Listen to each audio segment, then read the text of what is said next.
بسم اللہ الرحمن الرحیم۔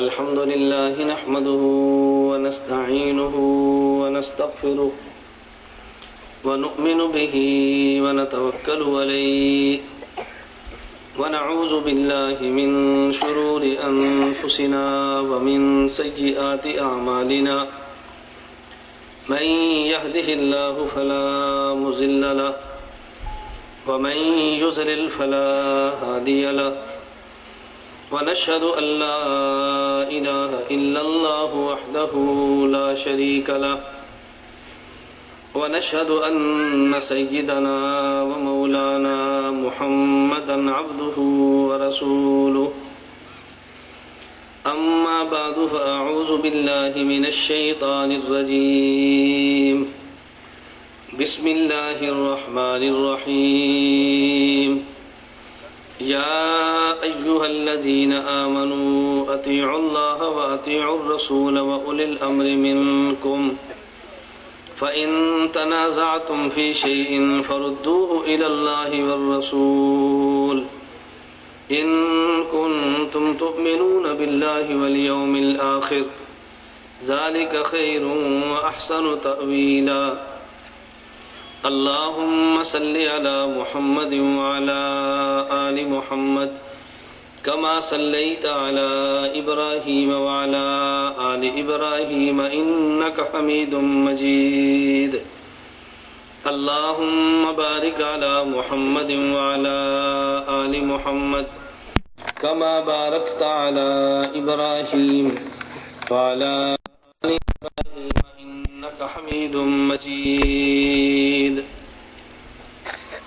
سلام اس پر کہ جس نے بے قصوں کی دستگیری کی، سلام اس پر کہ جس نے بے قصوں کی دستگیری کی، سلام اس پر کہ جس نے بادشاہی میں فقیری کی، سلام اس پر کہ اسرار محبت جس نے سمجھائے، سلام اس پر کہ جس نے زخم کھائے پھول برسائے، سلام اس پر جو خون کے پیاسوں کو قبائیں دیتا تھا، سلام اس پر جو گالیاں سن کر بھی دعائیں دیتا تھا، سلام اس پر کہ جس کے گھر نہ چاندی تھی نہ سونا تھا، سلام اس پر کہ ٹوٹا ہوا بوریا جس کا بچھونا تھا، سلام اس پر کہ جس نے کھول دی مشکیں اسیروں کی، سلام اس پر کہ جس نے بھر دی جھولیاں فقیروں کی۔ معزز علماء کرام، میرے نہایت واجب الاحترام بزرگوں، مسلک اہل سنت والجماعت سے تعلق رکھنے والے خشوع نوجوان دوستوں اور بھائیوں، میں نے آپ حضرات کی خدمت میں قرآن کریم کی ایک آیت کریمہ تلاوت کی ہے۔ اس آیت کریمہ میں اللہ رب العزت نے ایمان والوں کو خطاب فرما کے ایک نہایت اہم حکم ارشاد فرمایا۔ اللہ رب العزت قرآن کریم میں کبھی خطاب فرماتے ہیں تو یا ایھا الناس کہتے ہیں، اور کبھی خطاب فرماتے ہیں تو یا ایھا الذین آمنوا فرماتے ہیں۔ جب خطاب ان کو کرنا ہو کہ جو عام لوگ ہوں، کافر یا مسلمان، عموماً یا ایھا الناس فرما دیتے ہیں، اور جب خطاب صرف ان کو کرنا ہو جو ایمان والے ہوں تو پھر یا ایھا الذین آمنوا فرماتے ہیں۔ اس آیت میں اللہ رب العزت نے خطاب اہل ایمان کو فرمایا یا ایھا الذین آمنوا، اور اس خطاب میں حق جل مجدہ نے وہ باتیں ارشاد فرما دی ہیں۔ اگر ان تینوں باتوں کو تھام لیا جائے، آدمی ان تینوں باتوں کو پابندی سے اپنی زندگی میں لے آئے تو آدمی کسی بھی فتنے کا شکار نہیں ہو سکتا۔ اگر ان میں سے ایک کو بھی چھوڑ دے تب بھی فتنوں کے دروازے کھل جاتے ہیں۔ حق جل مجدہ نے تین باتیں ماننے کا حکم دیا، اور پہلے یا ایھا الذین آمنوا فرمایا اور پھر حکم دیا۔ پہلے آمنو فرمایا اور پھر حکم دیا۔ ایسا کیوں اختیار فرمایا؟ جیسے باپ اپنے بیٹے کو حکم دے تو باپ پہلے یہ بات کہتا ہے کہ دیکھو تم میرے بیٹے ہو، میں تمہارا باپ ہوں، مجھے حق حاصل ہے تمہیں بات کہوں، اور تمہارے ذمے ہے کہ میری بات سنو اور اس پہ عمل کرو۔ استاذ اپنے شاگرد کو کہتا ہے کہ دیکھو بیٹا میں تمہارا استاد ہوں، تم میرے شاگرد ہو، میرے تمہارے ذمے حقوق ہیں، میں نے تمہیں تربیت دی ہے، تمہیں پالا اور پوسا ہے، اس لیے میں یہ بات کہتا ہوں اور تمہیں مان لینی چاہیے۔ تو استاذ اپنے شاگرد کو یہ بات سمجھاتا ہے کہ تم نے میرے پاس پڑھا ہے، تمہارا مجھ سے شاگردی کا تعلق ہے، اگر میں حکم دوں تو تمہیں اس کا خیال کرنا چاہیے۔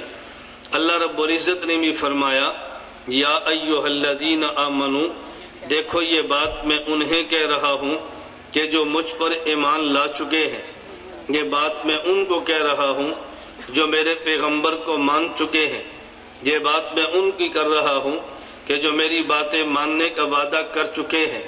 یا ایھا الذین آمنو فرمایا تاکہ آدمی پر عمل کرنے کی ترغیب پیدا ہو کہ ہم نے خدا کا حکم مان کر کوئی احسان نہیں کیا۔ جب ہم نے خدا کو خدا مان لیا ہے، اس کا معنی کہ آپ کی ساری باتیں بھی مان لیں گے، اور آمنو کا مطلب ہی یہ ہے کہ اگر اللہ کوئی بات فرمائے ہمیں سمجھ آ جائے تب بھی مان لیں گے، اگر سمجھ نہ آئے تب بھی مان لیں گے، اگر ہمیں بات نظر آئے تب بھی مان لیں گے، اور اگر نظر نہ آئے تب بھی مان لیں گے۔ ایمان کا مطلب ہی یہ ہے آدمی کو سمجھ آئے وہ تب بھی مانے، نہ سمجھ آئے تب بھی مانے، نظر آئے تو مانے، نہ نظر آئے تو مانے، اس کا نام ایمان ہے۔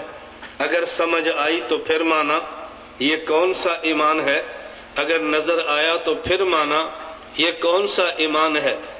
ایمان کسی بات کا نام ہے، آدمی اپنی عقل قربان کر دے لیکن پیغمبر کی بات کو قربان نہ کرے، بلکہ یہ بات کہ بھی میری عقل چھوٹی ہے، یہ بات مجھے نہیں سمجھ آتی، میں مانتا ہوں اس لیے کہ یہ بات نبی کریم صلی اللہ علیہ وسلم کی ہے، یہ عمل میرے پیغمبر کا ہے، اسی کا نام ایمان ہے۔ ہمارا اہل السنت والجماعت احناف دیوبند کا یہی نظریہ ہے، ہم پیغمبر کی بات کو مان لیتے ہیں، صرف ہماری بات ہی نہیں ہے، ہمارے امام اعظم ابو حنیفہ اللہ ان کی قبر پہ کروڑوں رحمتیں نازل فرمائے، ان کا مزاج بھی یہ ہے اگر قرآن کریم کی آیت موجود ہو، قرآن کے مقابلے میں قیاس آئے، وہ قیاس کو چھوڑ دیتے ہیں، قرآن کریم کو نہیں چھوڑتے۔ اگر حدیث مبارک ہو، حدیث مبارک کے مقابلے میں قیاس آ جائے، قیاس کو چھوڑ دیتے ہیں، حدیث مبارک کو نہیں چھوڑتے۔ بلکہ ہمارے امام اعظم ابو حنیفہ رحمہ اللہ تو یہاں تک گئے ہیں اگر قیاس اور حدیث ضعیف کا بھی مقابلہ ہو جائے، قیاس کو چھوڑ دیتے ہیں اور حدیث ضعیف کو بھی قبول کر لیتے ہیں۔ ہمارا تو مزاج یہ ہے، ہم عقل کو اس کے خلاف استعمال نہیں کرتے۔ حضرت امام اعظم ابو حنیفہ نعمان بن ثابت رحمۃ اللہ علیہ کوفہ سے چلے ہیں، مکہ مکرمہ گئے ہیں، اور مکہ مکرمہ میں جب گئے حضرت امام باقر سے ملاقات ہوئی۔ امام اعظم ابو حنیفہ رحمۃ اللہ علیہ نے امام باقر کی خدمت میں سلام پیش کیا، امام باقر نے خندہ پیشانی سے جواب نہیں دیا۔ حضرت امام اعظم ابو حنیفہ نے عرض کیا کہ آپ کے جواب دینے سے لگتا ہے کہ شاید میرے اوپر آپ کچھ نالاں، کوئی ناراض ہیں، آپ نے خوش ہو کر جواب تو نہیں دیا۔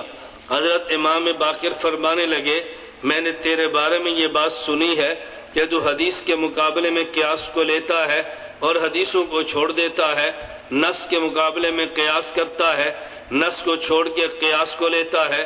حضرت امام اعظم ابو حنیفہ رحمۃ اللہ علیہ نے امام باقر سے عرض کیا اگر اجازت ہو میں کچھ بات کہہ سکتا ہوں، میں سمجھانے کے لیے طرز اختیار کر لوں۔ حضرت امام باقر نے فرمایا کیوں نہیں، آپ بات کرو۔ امام اعظم ابو حنیفہ نے پوچھا مجھے ایک بات تو ارشاد فرمائے، ایک عورت کو مخصوص دنوں اور ماہواری کے دنوں میں نماز بھی نہیں پڑھنا پڑتی اور روزے بھی نہیں رکھتی، لیکن بعد میں یہی عورت روزے قضا کرتی ہے اور نماز قضا نہیں کرتی، میرا قیاس کہتا ہے اسے نماز قضا کرنی چاہیے، روزے قضا نہیں کرنی چاہیے، میری عقل کہتی ہے یہ نماز قضا کرے اور روزے قضا نہ کرے، اس لیے کہ نماز اہم زیادہ ہے، روزہ بنسبت نماز کے غیر اہم ہے، تو اہم کی قضا کرے اور غیر اہم کو چھوڑ دے۔ میری عقل تو یہ بات کہتی ہے، لیکن چونکہ آپ کے نانا جی حضرت پیغمبر صلی اللہ علیہ وسلم کا ارشاد موجود ہے کہ عورت نے نماز قضا نہیں کرنی، روزہ قضا کرنا ہے، تو میں نے اس لیے اپنے قیاس کو چھوڑ دیا ہے حدیث مبارک کی وجہ سے۔ پر میں دوسری بات عرض کرتا ہوں، آدمی پیشاب، چھوٹا پیشاب آدمی کرتا ہے، نجاست اس کا بھی ہے، یہ بھی نجاست ہے، اور آدمی اگر اپنے گھر والوں کے یہاں جائے اس وقت بھی آدمی کے بدن سے نجاست نکلتی ہے، لیکن دونوں میں فرق یہ ہے، پیشاب کو دیکھو، اس کی نجاست میں شدت ہے، اس نجاست میں پیشاب والی شدت نہیں ہے۔ تو میرا قیاس تو کہتا ہے جب پیشاب کریں تو غسل ہونا چاہیے اور اس نجاست سے وضو ہونا چاہیے، لیکن آپ کے نانا جی نے فرما دیا کہ نہیں، پیشاب کی وجہ سے آدمی کو وضو کرنا پڑتا ہے، اس نجاست کی وجہ سے غسل کرنا پڑتا ہے۔ میں نے عقل کو چھوڑ دیا حدیث پیغمبر کی وجہ سے۔ تیسرا مسئلہ، اگر آدمی فوت ہو جائے، اس نے بیٹی بھی چھوڑی، اس نے بیٹا بھی چھوڑا، تو میری عقل یہ بات کہتی ہے بیٹی کو وراثت 2 گنا دینی چاہیے، بیٹے کو وراثت 1 گنا دینی چاہیے، کیونکہ بیٹا طاقت والا ہے اور بیٹی کمزور ہے، یہ باہر سے جا کے کما لے گا۔ عورت نے کہاں جانا ہے کمانے کے لیے؟ طاقتور کو حق تھوڑا دو، کمزور کو زیادہ دو، اس لیے بیٹی کو 2 گنا دو اور لڑکے کو 1 گنا دو۔ لیکن چونکہ قرآن کا فیصلہ آ گیا ہے، لِلذَّكَرِ مِثْلُ حَظِّ الْأُنثَيَيْنِ، قرآن نے فیصلہ فرما دیا کہ مرد کو 2 گنا دینا ہے، عورت کو 1 گنا دینا ہے، تو میں نے قرآن کی وجہ سے اپنی عقل کو قربان کر دیا ہے۔ حضرت امام باقر اٹھے، امام ابو حنیفہ کا ماتھا چوم لیا اور فرمایا ابو حنیفہ تو سچ کہتا ہے، ہم نے غلط سنا تھا کہ تو قیاس کو حدیث پہ ترجیح دیتا ہے۔ ہمارا مسلک تو یہاں تک ہمارے امام کا ہے، اگر قیاس حدیث کے مقابلے میں آ جائے ہم قیاس کو چھوڑ دیتے ہیں اور حدیث مبارک کو لے لیتے ہیں، اس میں الجھن کی بات تو نہیں، لیکن کبھی بات امام اعظم ابو حنیفہ رحمت اللہ علیہ کے لوگ سمجھتے نہیں ہیں، امام صاحب کی ذات پہ اعتراض کر گزرتے ہیں۔ مجھے ایک نوجوان مکہ مکرمہ میں ملا اور اس کا موقف یہ تھا، پہلے وہی لڑکا حنفی اہل سنت والجماعت دیوبندی تھا، بعد میں بدل کے غیر مقلد اہل حدیث ہوا۔ نوجوان سے پوچھا بھئی کیوں بدلا؟ وہ نوجوان کہنے لگا میں نے حضرت امام اعظم ابو حنیفہ رحمت اللہ علیہ کا ایک مسئلہ دیکھا، ایک ان کا قول دیکھا ہے۔ امام اعظم ابو حنیفہ فرماتے ہیں اگر تمہیں کو میرا مسئلہ ملے اور حدیث کے مقابل اس کو چیک کر لیا کرو، اگر حدیث کے مخالف ہو میرے مسئلے کو چھوڑ دینا اور حدیث کو لے لینا، یہ امام صاحب نے فرمایا۔ پھر میں نے ان کا ایک مسئلہ دیکھا، ایک مسئلہ موجود تھا، مقابلے میں حدیث کو دیکھا، تو چونکہ حدیث اور مسئلے میں مخالفت تھی میں نے مسئلے کو چھوڑ دیا، میں نے حدیث کو لے لیا۔ پہلے مقلد تھا، اب میں اہل حدیث بنا۔ میں نے اسے پوچھا بھی کون سا مسئلہ ہے؟ اس نے کہا مسئلہ یہ ہے کہ امام اعظم ابو حنیفہ رحمت اللہ علیہ فرماتے ہیں کہ جمعے کے دن اگر آدمی مسجد میں آئے تو امام خطبے کے لیے ممبر پر بیٹھ چکا ہو، یہ سنتیں نہ پڑھے اور بیٹھ جائے، جبکہ حدیث مبارک میں موجود ہے رسول اکرم صلی اللہ علیہ وسلم ممبر پہ تشریف فرما ہے اور خطبہ دے رہے ہیں، ایک صحابی رسول آئے اور مسجد میں آ کر بیٹھ گئے۔ نبی کریم صلی اللہ علیہ وسلم نے فرمایا قم فصلی، کھڑے ہو جاؤ اور نماز پڑھو۔ اللہ کے نبی نے ان کو حکم فرمایا کہ تم پڑھو۔ امام اعظم ابو حنیفہ فرماتے ہیں کہ جب امام خطبہ دے سنت نہیں پڑھنی چاہیے، اللہ کے نبی نے صحابی کو کھڑا کر کے پڑھوا دیا۔ اس لیے جب یہ حدیث کے مخالف مسئلہ آ گیا تو میں نے مسئلے کو چھوڑ دیا اور میں نے حدیث کو لے لیا ہے۔ میں نے کہا بیٹا تم باتیں دونوں نہیں سمجھے، یہ جو امام اعظم ابو حنیفہ نے فرمایا کہ میرا مسئلہ تم چیک کیا کرو، یہ تم امام صاحب کی بات سمجھے نہیں ہو۔ اگر تم امام ابو حنیفہ کی یہ بات سمجھ لیتے مسئلہ کبھی چیک نہ کرتے، اور یہ جو اگر تم نے کہا کہ یہ مسئلہ حدیث کے خلاف تھا میں نے اس لیے مسئلے کو چھوڑ دیا اور حدیث کو لے لیا، میں نے کہا تم مسئلہ نہیں سمجھے، اگر مسئلہ سمجھ لیتے کبھی تم تقلید نہ چھوڑتے۔ یہ میرے دو جملے شاید آپ بھی نہیں سمجھے، مجھے ذرا سمجھانا پڑے گا۔ میں نے اسے کہا یہ جو امام اعظم ابو حنیفہ نے فرمایا کہ میرے مسئلے کو چیک کرو، یہ مسئلہ تم بات سمجھے نہیں ہو۔ اگر ان کی بات سمجھ جاتے تو تم مسئلہ چیک ہی نہ کرتے، اور اگر امام صاحب کا مسئلہ سمجھ لیتے کبھی بھی تقلید کا انکار نہ کرتے۔ نہ تم امام صاحب کی بات سمجھے ہو، نہ تم امام صاحب کا مسئلہ سمجھے ہو۔ اچھی طرح بات سمجھنا، نہ تم امام صاحب کا مسئلہ سمجھے ہو اور نہ تم امام صاحب کی بات سمجھے ہو۔ آپ کہیں گے بھئی کیوں نہیں سمجھے؟ امام صاحب نے فرمایا کہ میرے مسئلے کو بولو، میرے مسئلے کو، تو اس نے چیک کیا نا، تو اس نے غلط کیا ٹھیک کیا؟ میں نے کہا نہیں تو سمجھا نہیں ہے، اگر سمجھتا تو چیک ہی نہ کرتا۔ آپ نے کہنا یہ کوئی بات ہے؟ جب امام صاحب فرماتے ہیں مسئلہ چیک کرو، اس نے چیک کر لیا۔ میں نے کہنا اگر تو یہ بات سمجھ لیتا تو مسئلہ چیک نہ کرتا۔ اس نے کہا جی وہ کیسے؟ میں نے کہا میں مثال دوں گا تو پھر تمہیں بات سمجھ آئے گی۔ ایک بات میں علماء کے لیے عرض کرتا ہوں، یہ بات ذہن نشین فرما لیں۔ کبھی آدمی گفتگو عالم سے کرتا ہے، کبھی گفتگو غیر عالم سے کرتا ہے۔ اگر گفتگو عالم سے کرنی پڑے تو پھر اس کو دلیل سے قائل کرتے ہیں، اور اگر گفتگو غیر عالم سے کرنی پڑے پھر اس کو مثال سے قائل کرتے ہیں۔ عالم کو قائل کرنے کا طریقہ دلیل ہوتی ہے اور غیر عالم کو قائل کرنے کا طریقہ مثال ہوتی ہے۔ ہم غیر عالم کو بھی دلیل دیتے ہیں، دلیل اس کی سمجھ سے اوپر ہوتی ہے، وہ دلیل کو سمجھ نہیں پاتا، مزید علماء کا مخالف ہوتا ہے۔ عالم کو قائل کرو تو دلیل سے، غیر عالم کو قائل کرو تو مثال سے۔ اس لیے میں مثال دینے لگا ہوں تاکہ بات سمجھیں۔ میں نے کہا بیٹا مجھے یہ بات سمجھاؤ، ایک آدمی کے پیٹ میں درد ہے، وہ ڈاکٹر کے پاس گیا اور ڈاکٹر ہے MBBS۔ اس نے کہا جی میرے پیٹ میں درد ہے، ڈاکٹر صاحب چیک کرو اور مجھے دوا دے دو۔ ڈاکٹر کے پاس گیا تو ڈاکٹر نے دوا کے طور پہ اس کو 2 یا 4 گولیاں دے دی اور کہا اس کا 100 روپیہ دے دو اور جا کر یہ گولیاں کھا لو۔ اس نے کہا ڈاکٹر صاحب اتنی مہنگی گولی، پیٹ درد کی 2 گولیاں اور 100 روپے کی؟ تو ڈاکٹر صاحب نے فرمایا یہ امپورٹڈ گولیاں ہیں، پاکستان کی نہیں ہیں، یہ بیٹا بہت اچھی دوا ہے، اس کو استعمال کرو، اور ایسا کرو استعمال کرنے سے پہلے کسی کو چیک کرا لو، اگر یہ میری دوا ٹھیک ہو استعمال کر لینا، اور اگر میری دوا ٹھیک نہ ہو اس کو گٹر میں پھینک دو اور مجھ سے 200 روپیہ آ کر لے لو، تم نے 100 کی دوائی دی ہے 200 روپیہ لے لو۔ یہ آدمی گیا ایک شخص کو چیک کرایا، بھائی ذرا دوا چیک کرو۔ اس نے جب اس دوا کو چیک کیا سونگا، اس نے کہا دوا نہیں یہ تو زہر ہے۔ اس نے جا کے گٹر میں پھینکا اور شام ڈاکٹر کے پاس چلا گیا۔ اس نے کہا ڈاکٹر صاحب مجھے 200 روپیہ دو۔ ڈاکٹر صاحب نے پوچھا کیوں؟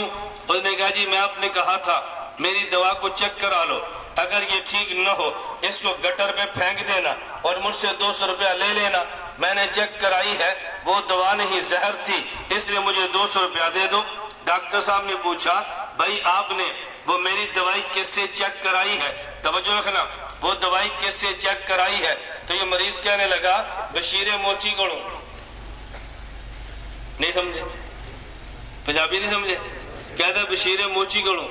بشیر نام ہے نا، تو ٹیڑھا نام کیا ہوتا ہے؟ بشیر کو کیا کہتے ہیں؟ بشیرہ۔ آپ کا بھی نام الٹا سیدھا ہوتا ہے نا، تو بشیر سیدھا نام ہے، تو بشیر کا ٹیڑھا نام کیا بلاتے ہیں؟ بشیرہ۔ او بشیرہ گل سن، او بشیرہ، بشیر موچی کڑوں۔ موچی کسے کہتے ہیں؟ یہ جو جوتیاں گاڑتا ہے، چمڑے کا کام کرتا ہے۔ تو ڈاکٹر نے کہا دوائی کس کو چیک کرائی ہے؟ وہ کیا کہتا ہے؟ بشیر موچی کڑوں۔ ڈاکٹر نے کہا دوائی کس سے چیک کرائی؟ کہتا ہے بشیر موچی کڑوں۔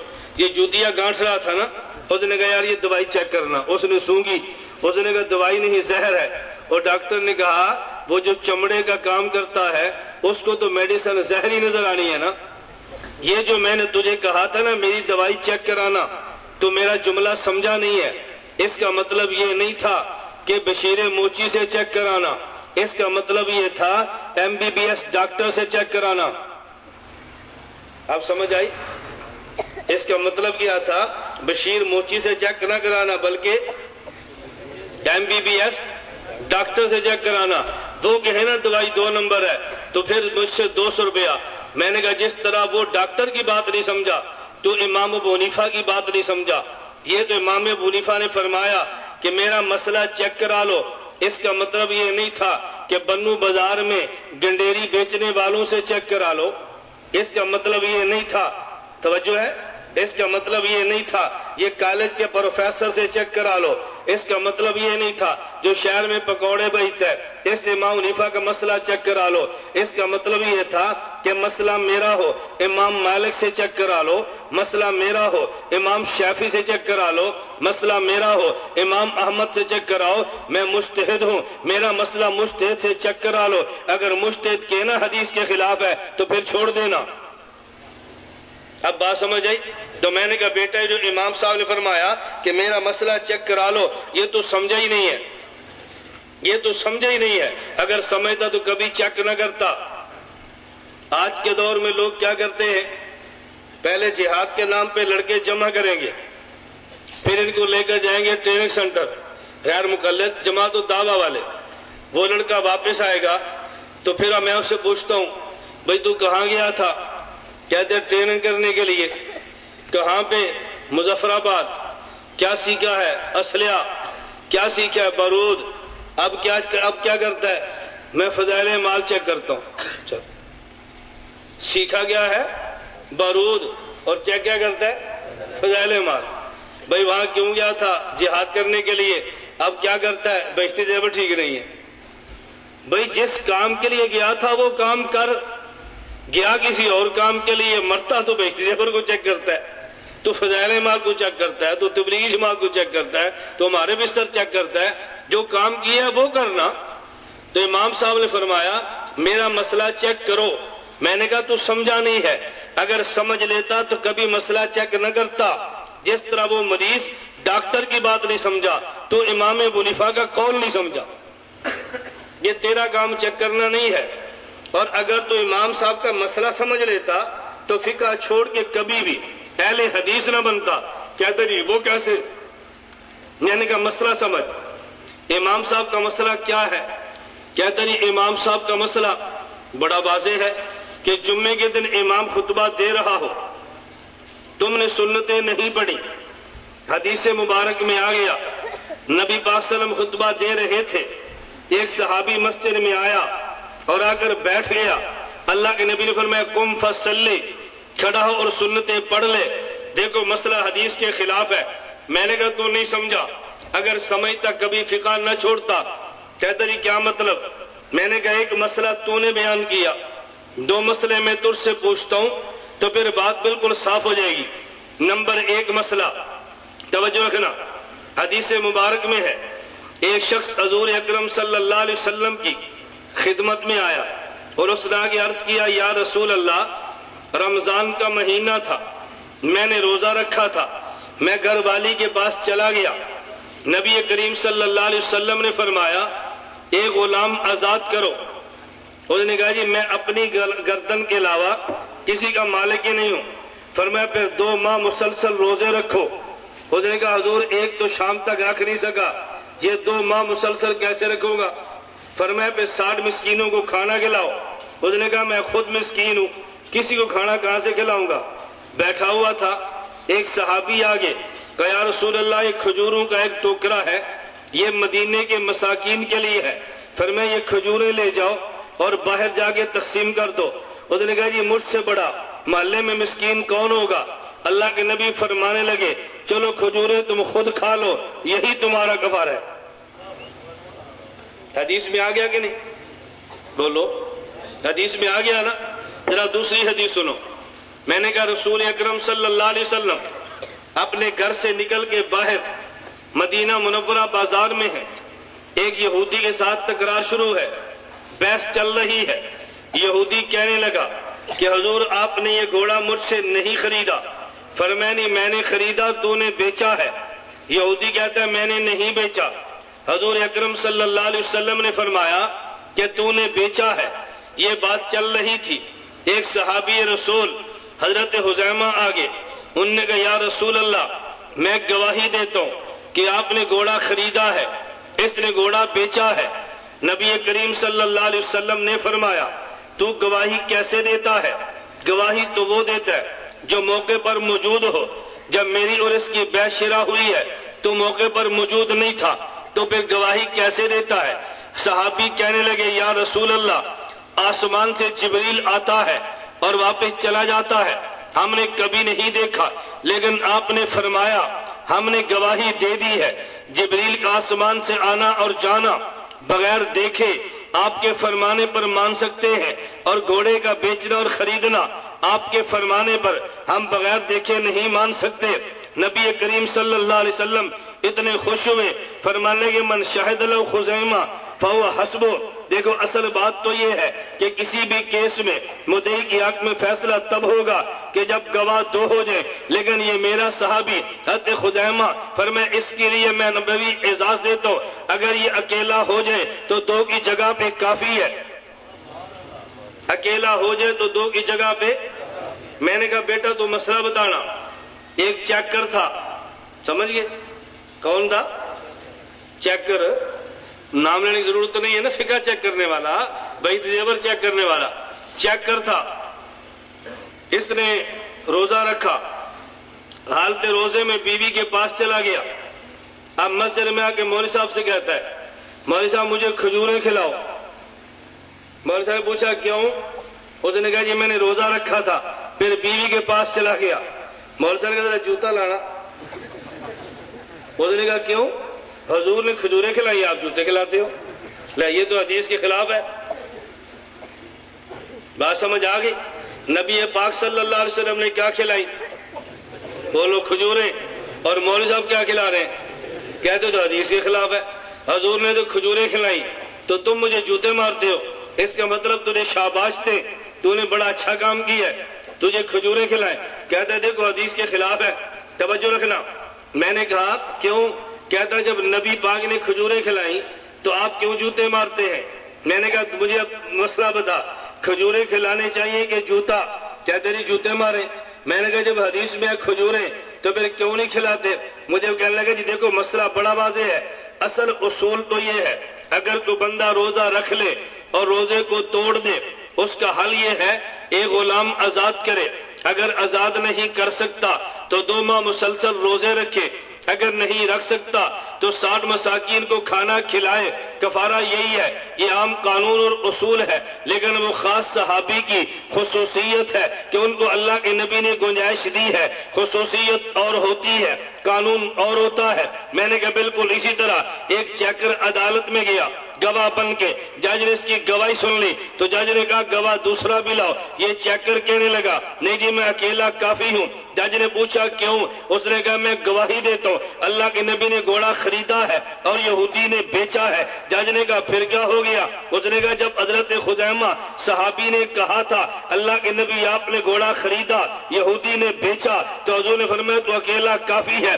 آپ کیوں نہیں کہتے میں اکیلا کافی ہوں؟ میں نے کہا جج بات مان لے گا؟ مجھے کہتے ہیں نہیں۔ میں نے کہا کیوں نہیں مانے گا؟ کہتا ہے جی قانون تو یہی ہے کہ ایک کیس میں گواہ 2 ہونے چاہیے، لیکن حضرت خزیمہ کی خصوصیت ہے کہ نبی نے فرمایا تو 1-2 کی جگہ پہ کافی ہے۔ میں نے کہا پھر مسئلہ حل ہو گیا۔ میرا امام اعظم ابو حنیفہ وہ قانون بھی جانتا ہے، خصوصیات بھی جانتا ہے۔ جس طرح روزے کے کفارے کے مسئلے پہ قانون یہ ہے کہ ایک غلام آزاد کیا جائے، اگر غلام نہیں ہے تو 2 ماہ مسلسل روزے رکھے، اگر نہیں رکھ سکتا تو پھر 60 مسکینوں کو کھانا کھلائے۔ لیکن اس صحابی کی خصوصیت ہے اسے کھجوریں ملی ہے۔ قانون تو یہ ہے مدعی کے حق میں 2 گواہ آئے، خزیمہ کی خصوصیت ہے 1 کو 2 کی جگہ پہ فرما دیا گیا۔ قانون تو یہ ہے اذا خرج الامام فلا صلاۃ ولا کلام، کہ جب امام خطبے کے لیے آ جائے تو باتیں بھی نہیں کر سکتے، سنتیں بھی نہیں پڑھ سکتے۔ اس صحابی کی خصوصیت ہے قم فصلی، تو سنتیں پڑھ لے۔ قانون الگ ہوتا ہے، خصوصیت الگ ہوتی ہے، کلیات الگ ہوتے ہیں، خصوصیت الگ ہوتی ہے۔ میں نے کہا پتا میرے امام کا مسئلہ حدیث کے خلاف ہے؟ اس نے کہا جی نہیں۔ تو میں نے کہا مسئلہ تو حل ہو گیا نا کہ حدیث کے خلاف نہیں ہے۔ میں اس لیے کہہ رہا تھا اگر میرے امام کا جملہ تجھے سمجھ آتا کبھی مسئلے کو چیک نہ کرتا، اگر مسئلہ سمجھ آتا کبھی تقلید کو چھوڑ کے منکر تقلید نہ بنتا۔ آپ نے امام کو سمجھا جو نہیں ہے۔ خیر میں بات اصل جو سمجھانا چاہ رہا ہوں، میں نے کہا اللہ رب العزت نے اعلان فرمایا یا ایھا الذین آمنوا، یہ بات میں اسے کہتا ہوں جو میری بات کو مانتا ہے ایمان والا ہے۔ میں کہہ یہ رہا تھا کہ دیوبند کا تو موقف یہ ہے، بات سمجھ آئے تب بھی مانتے ہیں، نہ سمجھ آئے تب بھی مانتے ہیں۔ یہ شرط یہ ہے کہ بات اللہ کے پیغمبر کی ہو۔ اس نے فرمایا یا ایھا الذین آمنو، یا ایھا الذین آمنو، اے ایمان والو میں خدا تمہیں حکم دینے لگا ہوں، اطیعوا اللہ، تم نے خدا کی بات ماننی ہے۔ نمبر 2 وَأَطِیعُوا الرَّسُولَ، تم نے پیغمبر کی بات ماننی ہے۔ نمبر 3 وَأُولِي الْأَمْرِ مِنکُم، تم نے فقہا کی بات ماننی ہے۔ خدا نے تینوں کی بات کیوں فرمائی ہے؟ اگر اللہ یہ بات فرما دیتے اطیعوا اللہ، دیکھو ایک اللہ کی بات مانو، آج تمہیں کتنے لوگ ملیں گے جس صرف قرآن کی بات کرو۔ اطیعوا اللہ، خدا کی بات مانو، خدا کی بات کا نام قرآن ہے۔ وَأَطِیعُوا الرَّسُولَ، پیغمبر کی بات مانو، پیغمبر کی بات کا نام حدیث ہے۔ وَأُولِي الْأَمْرِ مِنکُم، فقہا کی بات مانو، ارے فقہا کی بات کا نام فقہ ہے۔ خدا نے تینوں بات ماننے کا حکم دیا، خدا کی بات بھی مانو جس کا نام قرآن ہے، پیغمبر کی بات بھی مانو جس کا نام حدیث ہے، فقہا کی بات بھی مانو جس کا نام فقہ ہے۔ آج کتنے وہ لوگ ہیں وہ یہ ہم حدیث نہیں مانتے ہمیں قرآن کافی ہے، کتنے لوگ ہیں کہتے ہم فقہ نہیں مانتے ہمیں قرآن و حدیث کافی ہے۔ میں نے کہا تجھے بات سمجھ آئی ہے؟ الیاذ باللہ، کیا خدا کو سمجھ نہیں آئی؟ جب خدا فرما رہے ہیں اللہ کی بات بھی مانو، پیغمبر کی بات بھی مانو، فقہا کی بات بھی مانو، اب بتا بات تیری مانے یا خدا کی مانے؟ بات تیری مانے یا خدا کی مانے؟ جب خدا خود فرما رہا ہے فقہا کی بات مانو، ہم کیوں نہ مانے؟ خدا خود فرما رہا ہے میرے پیغمبر کی بات مانو، ہم کیوں نہ مانے؟ میں نے کہا بیٹا ہمیں ماننا ضروری ہے، ہم خدا کی بات بھی مانیں گے، پیغمبر کی بات بھی مانیں گے اور فقہا کی بات بھی مانیں گے۔ توجہ رکھنا، کسی بندے کے ذہن میں آ سکتا ہے اور بھائی آپ نے یہ بات تو سمجھ آتی ہے خدا کی بات مانو لیکن پیغمبر کی بات کیوں مانے؟ میں منکر حدیث کو کہتا ہوں، میں کہتا ہوں اس لیے مانو کہ جب اللہ نے فرمایا تو میری بات مانو، تو کوئی بندہ کہہ سکتا ہے بھائی خدا کی بات کیسے مانیں گے؟ نہ خدا کو دیکھا ہے نہ خدا کو سنا ہے تو مانیں گے کیسے؟ خدا کو نہ دیکھا نہ خدا کو سنا تو بات مانیں گے کیسے؟ اس لیے خدا نے فرمایا وَأَطِیعُوا الرَّسُولَ، میرے پیغمبر کی بات مانو۔ یہ بات تو ٹھیک ہے تم نے خدا کو نہیں دیکھا، یہ بات تو ٹھیک ہے لیکن تم نے خدا کو نہیں سنا، لیکن خدا نے تمہیں نمائندہ پیغمبر وہ دیا ہے جس نے خدا کو دیکھا بھی ہے، جس نے خدا کو سنا بھی ہے، جس نے خدا کو دیکھا بھی ہے اور جس نے خدا کو سنا بھی ہے۔ ہمارے پیغمبر نے خدا کو دیکھا بھی ہے، ہمارے پیغمبر نے خدا کو سنا بھی ہے اور دیکھا بھی ہے۔ تو جب ہم خدا کو نہ دیکھ سکتے ہیں نہ خدا کو سن سکتے ہیں تو پھر خدا کی بات کیسے مانیں گے؟ اس کا جواب دیا ہے وَأَطِیعُوا الرَّسُولَ، میرے پیغمبر کی بات مانو، پیغمبر نے خدا کو دیکھا بھی ہے اور پیغمبر نے خدا کو سنا بھی ہے۔ آپ حضرات نے علماء کو بہت اچھی طرح جانتے ہیں، میں عوام کے لیے کہتا ہوں، مشکات شریف کتاب الایمان کی پہلی حدیث، بڑی لمبی حدیث، حدیث جبرائیل، میں وہ ساری حدیث پہ بات نہیں کرتا، اس کا ایک جملہ ذہن میں رکھے۔ حضرت جبریل امین نے رسول اللہ صلی اللہ علیہ وسلم سے پوچھا، توجہ رکھنا، اخبرنی عن الاحسان، اے اللہ کے پیغمبر احسان کسے کہتے ہیں؟ پہلے پوچھا اسلام کسے کہتے ہیں، پھر پوچھا ایمان کسے کہتے ہیں، پھر پوچھا احسان کسے کہتے ہیں، پھر پوچھا قیامت کب آئے گی، پھر پوچھا علامات قیامت کیا ہیں۔ یہ 5 سوال کیے، ان میں تیسرا سوال یہ تھا حضور احسان بتائیں کسے کہتے ہیں؟ نبی کریم صلی اللہ علیہ وسلم نے جواب دیا ان تعبد اللہ کأنک تراہ فإن لم تکن تراہ فإنہ یراک، عبادت خدا کی یوں کرنا گویا تو خدا کو دیکھتا ہے، اور اگر یوں نہ کر سکے تو پھر عبادت یوں کرنا خدا تجھے دیکھتا ہے۔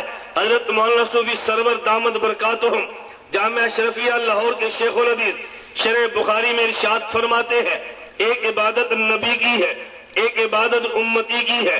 نبی نے دونوں عبادتیں بتا دی ہے۔ نبی کی عبادت یہ ہے نبی خدا کو دیکھے، خدا نبی کو دیکھے۔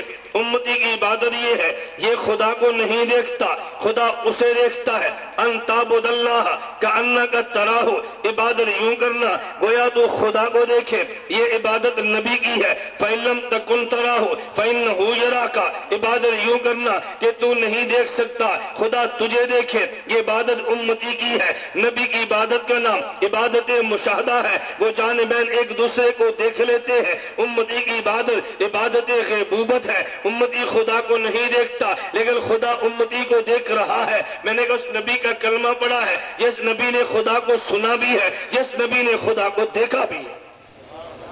ہم نہ دیکھ سکتے نہ سن سکتے ہیں لیکن نبی نے مصطفیٰ نے خدا کو دیکھ بھی لیا ہے، خدا کو سن بھی لیا ہے۔ تم خدا کی نہیں سن سکتے لیکن نبی خدا کا نمائندہ ہے۔ وَأَطِيعُوا الرَّسُولَ، میرے پیغمبر کی بات مانو، اور جو تم پیغمبر کی بات مانو گے، مَن يُطِعِ الرَّسُولَ فَقَدْ أَطَاعَ اللَّهَ، یہ میرے پیغمبر کی بات رہی ہے، یہ تو میری بات ہے۔ نبی نمائندہ میرا ہے، اپنی بات نہیں کرتا، یہ بات میری کرتا ہے۔ وَمَا يَنطِقُ عَنِ الْهَوَىٰ إِنْ هُوَ إِلَّا وَحْيٌ يُوحَىٰ، نبی خود نہیں بولتا، نبی کی زبان پہ وحی بولتی ہے۔ مولانا رومی فرماتے ہیں گفتہ اللہ بوال گرچہ از حلقوم عبداللہ بوال، اگرچہ بات پیغمبر کی ہوتی ہے، زبان پیغمبر کی ہوتی ہے، لیکن بات پیغمبر کی نہیں، بات پیغمبر کے خدا کی ہوتی ہے۔ فرمائے اطیع اللہ، تم خدا کی بات مانو۔ کوئی بندہ کہہ سکتا ہے کیسے مانے؟ فرمائے وَأَطِيعُوا الرَّسُولَ، کیسے کا مانا پیغمبر کی بات مانو۔ اور یہ بات کیوں فرمائی؟ ذرا دوسری وجہ سننا، یہ بات کیوں فرمائی؟ بات نبی کی مانو، اطیع اللہ کافی کیوں نہیں تھا؟ اطیع الرسول کیوں فرمایا؟ دوسری وجہ، وجوہات تو ذہن میں ایک وجہ عرض کرنے لگوں۔ دوسری وجہ، کوئی بندہ کہے گا خدا نے فرمایا نماز پڑھو، اب بندہ نماز کیسے پڑھے؟ خدا نماز پڑھ کے دکھا تو نہیں سکتا۔ روزہ پڑھو رکھو، روزہ کیسے رکھے؟ خدا نے روزہ رکھ کے تو دکھانا نہیں ہے۔ حج کرو، حج کیسے کرو؟ خدا نے حج کر کے تو نہیں دکھانا، اس لیے فرمایا اطیع الرسول، میرے پیغمبر کی بات مانو۔ ارے نماز میں حکم خدا ہوگا، طریقہ مصطفیٰ ہوگا، روزے میں حکم خدا ہوگا، طریقہ مصطفیٰ ہوگا، جتنی عبادات ہوں گی اس میں حکم خدا ہوگا، طریقہ مصطفیٰ ہوگا۔ عبادت تبھی بنے گی جب حکم خدا ہو، طریقہ مصطفیٰ ہو، ورنہ تیرے بس میں نہیں تھا۔ حکم خدا پہ عمل کیسے کرتا؟ توجہ رکھنا۔ اور اس لیے میں ایک نکتہ دینے لگا، حکم خدا طریقہ مصطفیٰ ضروری تھا، اس لیے کہ خدا نے نبی ہمیشہ بشر کو بنایا ہے تاکہ بشری تقاضے سمجھے۔ اگر نبی میں بشری تقاضے نہ ہوتے اور پھر نبی نبوت کا اعلان کرتا، امتی کہہ سکتا تھا اگر اس نے روزہ رکھا تو کون سا کمال کیا، اسے تو بھوک ہی نہیں لگتی۔ اگر اس نے نماز پڑھی تو کیا کمال کیا، یہ تو تھکتا ہی نہیں ہے۔ اگر ان نے فلاں کام کیا تو کیا کمال ہے۔ فرمایا نہیں، بھوک تجھے بھی لگتی ہے، بھوک پیغمبر کو بھی لگتی ہے، روزہ تجھے بھی ہے، روزہ پیغمبر کو بھی ہے۔ وہ تیرے مسائل کو سمجھتا ہے جو کہ جن سے بشر سے ہے، سمجھتا ہے۔ اطیع اللہ و اطیع الرسول، اللہ کی بات مانو، اللہ کے پیغمبر کی بات بھی مانو۔ ایک درمیان میں میرے ذہن میں سوال آ گیا، میں اس کو نقل کر کے جواب دیتا چلا جاؤں۔ ہمارے اوپر لوگ سوال بہت کرتے ہیں مسئلہ کے دیوبند پہ، اور کسی کو نہیں چھیڑیں گے، ہمارے اوپر سوال کریں گے۔ سوال کیا ہے؟ مجھے ایک شخص کہنے لگا دیوبند کے مدرسوں میں، دیوبند کی خانقاہوں میں ایک جملہ لکھا ہوتا ہے جو حدیث کے خلاف ہے۔ میں نے کہا کون سا جملہ؟ آپ دیکھیں نا، آپ کے لکھا ہوا ہے، یہاں پتہ نہیں ہے، یعنی دفتروں میں لٹکا ہوتا ہے۔ جملہ کیا لکھا ہوتا ہے؟ اے بندے احساس پیدا کر، خدا تجھے دیکھ رہا ہے۔ لکھا ہوتا ہے نا، اے بندے احساس پیدا کر، خدا تجھے دیکھ رہا ہے۔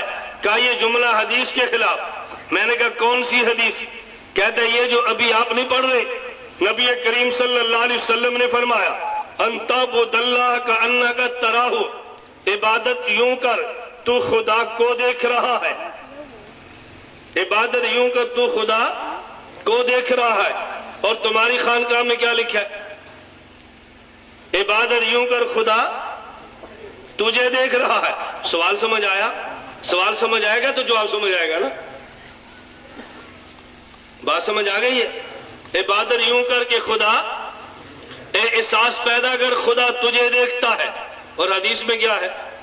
عبادت یوں کر کے تو خدا کو دیکھتا ہے۔ کہا دیکھو حدیث میں اور ہے، تم نے اور لکھا ہے۔ میں نے کہا نہیں، تو حدیث کو سمجھا ہی نہیں ہے، ہماری خانقاہ کو بھی نہیں سمجھا، تبھی تو نے اعتراض کیا ہے۔ اگر سمجھتا اعتراض کیوں کرتا؟ اور بھائی عبادت دو قسم کی ہے، ایک عبادت نبی کی ہے، عبادت یوں کر کے خدا کو دیکھتا ہے، ایک عبادت امتی کی ہے، عبادت یوں کر کے خدا تجھے دیکھتا ہے۔ یہ جو ہماری خانقاہ بنی ہے یہ نبی کی تربیت کے لیے نہیں، یہ امتی کی تربیت کے لیے ہے۔ امتی عبادت یوں نہیں کرتا کہ خدا کو دیکھے، عبادت یوں کرتا ہے خدا اسے دیکھے۔ نعرہ تکبیر، وکیل اخلاف الیاس کمل صاحب، نعرہ تکبیر۔ یا ایھا الذین آمنوا اطیعوا اللہ، توجہ رکھنا، میں نے آپ کو یہ بتانا ہے قرآن پہ عمل کرتا کون ہے؟ دیوبند والے کرتے ہیں یا دوسرے کرتے ہیں؟ عمل کرتا کون ہے؟ ذرا دلیل سے سمجھے۔ یا ایھا الذین آمنوا اطیعوا اللہ، اے ایمان والو اللہ کی بات مانو۔ اللہ کی بات کا نام قرآن ہے۔ ایمان والو پیغمبر کی بات مانو۔ پیغمبر کی بات کا نام حدیث، پیغمبر کی بات کا نام حدیث ہے۔ میں بتا رہا تھا قرآن بھی ماننا ضروری ہے، حدیث بھی ماننا ضروری ہے، اس لیے کہ خود قرآن نے اعلان کیا نبی کی بات بھی مانو اور پیغمبر کی بات بھی مانو۔ آگے چلیے، وَأُولِي الْأَمْرِ مِنْكُمْ، میں ان پہ زیادہ زور نہیں دیتا، آگے چلے جس پہ زیادہ ضرورت ہے۔ قرآن پر تو لوگ آ جائیں گے، حدیث پر تو آ جائیں گے، اولی الامر پر نہیں آئیں گے۔ کہتے ہیں نہیں نہیں، صرف اللہ اللہ کا رسول، اور شاید آپ کے بندوں میں عذاب آیا کہ نہیں مجھے نہیں پتا، ہمارے پنجاب میں عذاب موجود ہے، بڑے بڑی پینا فلیکس سے لگی پڑی ہے، اور ان جماعتوں کا مذہبی بھی ہے اور سیاسی بھی ہے، اور ساتھ پینا فلیکس پہ لکھا گیا ہے، کہتے ہیں انقلاب کے 3 اصول، انقلاب کے 3 نشان، اللہ محمد اور قرآن۔ کیا لکھا ہے؟ انقلاب کے 3 نشان، اللہ محمد اور قرآن۔ لو حدیث بھی گئی، فقہ بھی گئی۔ اللہ محمد اور قرآن، قرآن کا نام ہے، حدیث کا نام نہیں ہے، تو دیکھ حدیث کا انکار کر دیا اور مذہب کے نام پہ کیا ہے۔ کوئی بندہ کہے گا کہ جی حدیث کا نام تو ہے، کیوں حضرت محمد کا نام نہیں ہے؟ تو میں نے کہا پھر قرآن بھی نہ لکھتا، اللہ کا نام نہیں ہے۔ اگر حضرت محمد کے ساتھ حدیث آ سکتی ہے تو اللہ کے ساتھ قرآن بھی موجود ہے نا، پھر اللہ اور محمد لکھ دیتا، پھر قرآن لکھنے کی ضرورت کیا پیش آئی ہے؟ اور سمجھ آ گئی آپ کو؟ میں جماعتوں کے نام نہیں لیتا، پتہ نہیں آپ کے ہمارے بنوں کا متعامل نہیں ہے، میں نام لیے بغیر چل رہا ہوں جی، جماعت اسلامی ہے، اور بائی کارڈ بھی پھر ہمارے۔ توجہ رکھنا، ہم کہتے ہیں اللہ کی بات بھی مانو، پیغمبر کی بات بھی مانو، آگے وَأُولِي الْأَمْرِ مِنْكُمْ، اور فقہا کی بات بھی مانو، اللہ کی بات بھی مانو، پیغمبر کی بات بھی مانو اور فقہا کی بات بھی مانو۔ یہ فقہا کی بات خدا نے کیوں فرمائی ہے؟ کیا پیغمبر کی بات فرما دینا کافی نہیں تھا؟ نہیں نہیں، فقہا اس لیے اللہ کے نبی نے فرمایا۔ کوئی بندہ کہہ سکتا ہے او بھائی دیکھو قرآن کی ایک مسئلے پہ 2 آیتیں آ گئی ہیں، عمل کیسے کریں؟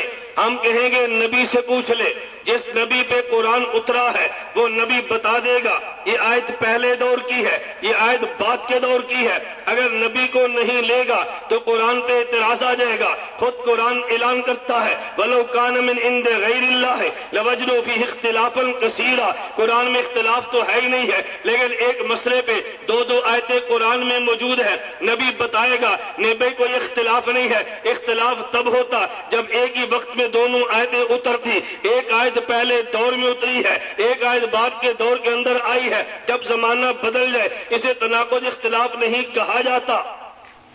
توجہ رکھنا، نبی کی بات مانیں گے قرآن کا اختلاف ختم ہو جائے گا، لیکن اگر کسی مسئلے پر 2 حدیثیں آ جائیں اب تو کہاں جائے گا؟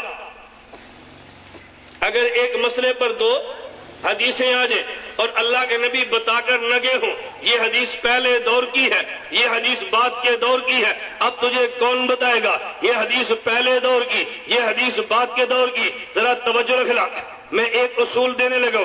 پہلا اصول اس مسئلے پر یہ ہے، امام ابو داؤد نے اصول دیا ہے باب اللحم سید للمحرم کے تحت، امام ابو داؤد نے اصول دیا ہے، باب من لا یقطع الصلاۃ شیء کے دار. میں صرف ایک دو حوالے دے رہا ہوں. اصول کیا ہے؟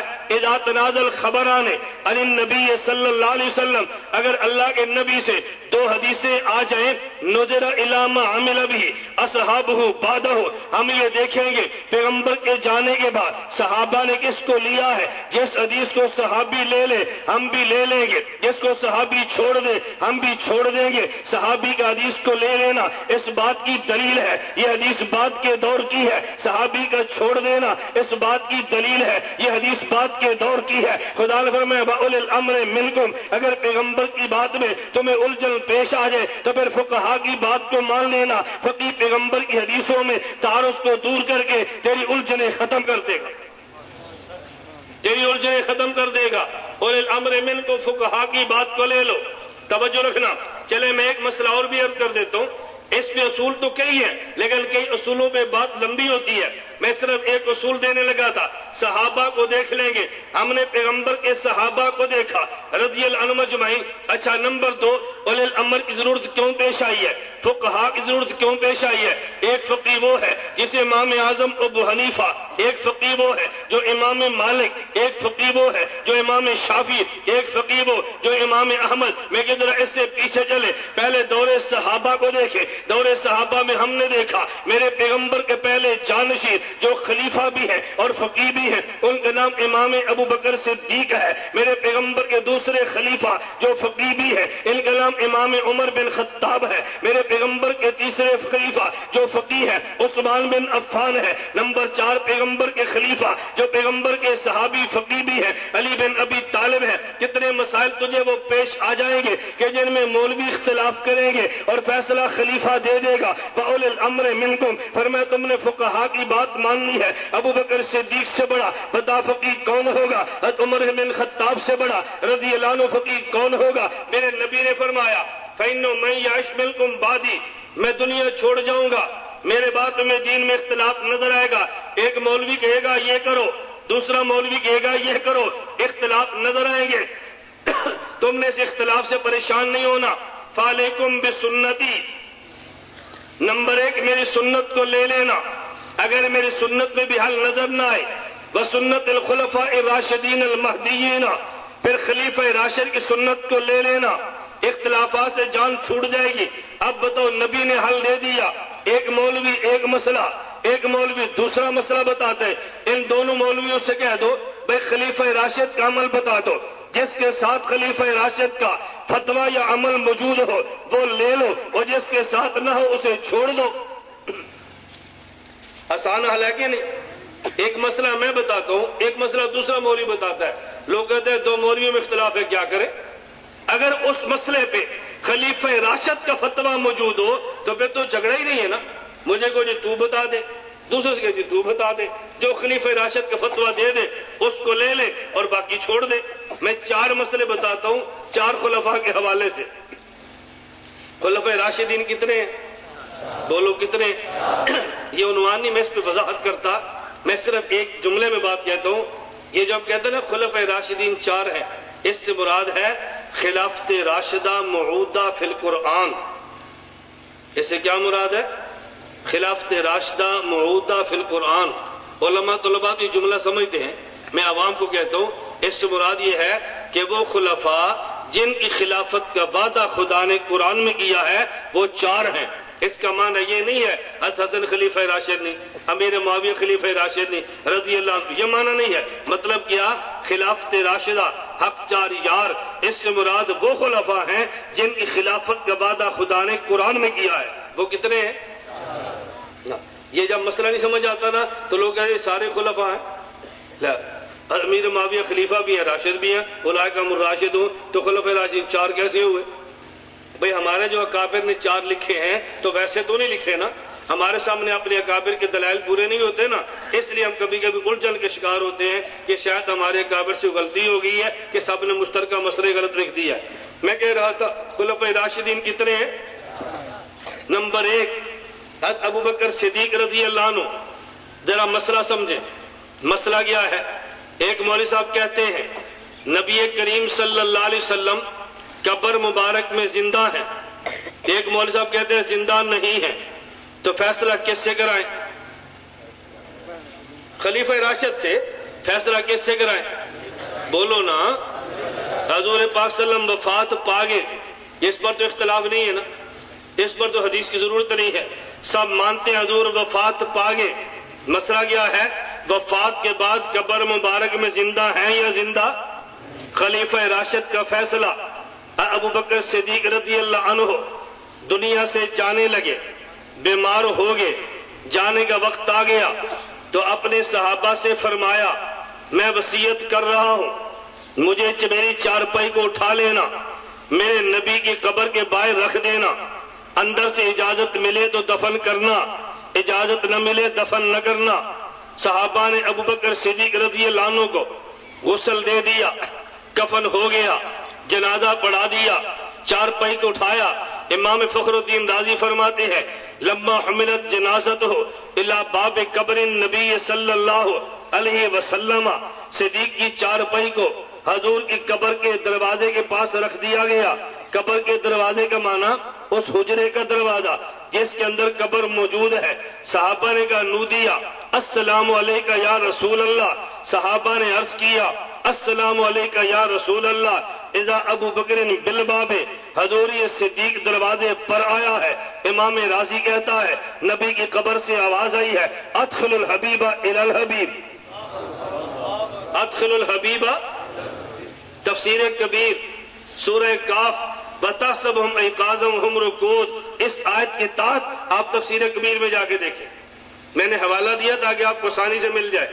صدیق اکبر کا فتویٰ فیصلہ آ گیا، اگر یہ وصیت غلط تھی حضرت عمر بدل لیتے، عثمان بدل لیتے، حضرت علی بدل لیتے، نہ بدلنے اس بات کی دلیل ہے کہ وصیت بالکل شریعت کے مطابق ہے، تو پھر جھگڑے کی کیا ضرورت ہے؟ نمبر 2 مسئلہ، میں کہتا ہوں 3 طلاق دو تو 3 ہے، ایک مولوی کہتے ہیں 3 طلاق دو تو 1 ہے، لوگ کہتے ہیں کس کی مانے؟